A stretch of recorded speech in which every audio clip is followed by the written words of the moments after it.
Alors, on va passer maintenant au groupe de travail automobile, le fameux GTA. Donc, le groupe de travail automobile est coordonné par Olivier Lefebvre. Et pour en parler, nous sommes avec Olivier Repressé, qui est DSC de Renault Trucks, et Olivier Pasco, qui est en quelque sorte le pilote du GTA. Donc, première question, pourquoi la transition vers le véhicule électrique en Europe représente un vrai levier pour la réindustrialisation de la filière automobile en France? Alors, c'est un vrai levier parce qu'on n'a pas attendu l'arrivée du véhicule électrique pour que notre automobile soit en déclin. Et tout le monde l'a constaté, il y a de plus en plus de véhicules qui sont fabriqués à l'étranger. Il nous faut absolument profiter de ce nouveau levier pour réindustrialiser en France et faire venir en France la fabrication des véhicules que nous utilisons au quotidien. Au quotidien, c'est quoi les véhicules que nous utilisons? C'est surtout des citadines qui aujourd'hui sont fabriqués à l'étranger, en Europe ou ailleurs.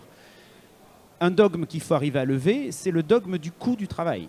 Aujourd'hui, le coût du travail en France n'est pas plus élevé que dans le reste de l'Europe, ou en tout cas, la différence est marginale. Et par quelques actions pertinentes en termes de fiscalité intelligente, on arriverait à avoir un coût de production qui soit plus faible en France qu'ailleurs en Europe. C'est à ça qu'il nous faut arriver. Alors justement, Olivier, pour changer la donne, la Fédé a élaboré 14 propositions visant à sauver le secteur automobile. Est-ce que la Fédé a été entendue? La Fédé est entendue en général dans les entreprises où nous faisons de bons scores. Nous sommes également écoutés dans la branche de la métallurgie, qui est plutôt un exemple en matière de dialogue social. Là où c'est plus compliqué, c'est vis-à-vis des pouvoirs publics, où là c'est la croix et la bannière. Les ministres ont tendance à recevoir davantage les dirigeants et chefs d'entreprise plutôt que les représentants syndicaux.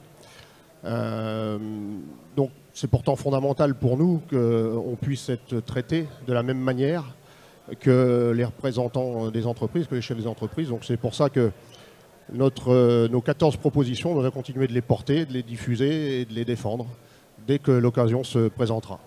Voilà. Très bien, merci. Donc à retenir, la transition électrique en Europe représente un véritable atout pour la réindustrialisation de la filière automobile en France, mais cela nécessite de prendre notre destin en main au lieu de subir les changements. Merci à tous les deux.